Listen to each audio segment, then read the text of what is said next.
पुष्पमालाकमण्डलू देवी प्रसीदतु मयि ब्रह्मचारिण्यनुत्तमा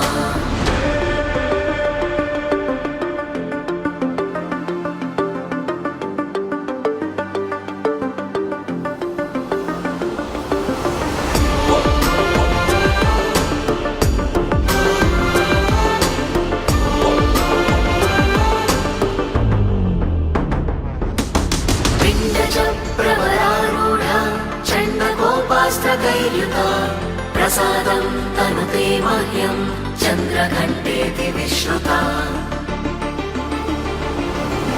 सुरसम्पूर्णकलशं रुधिराप्लुतमेव च दधाना हस्तपद्माभ्यां कूष्माण्डशुभदास्तु मे।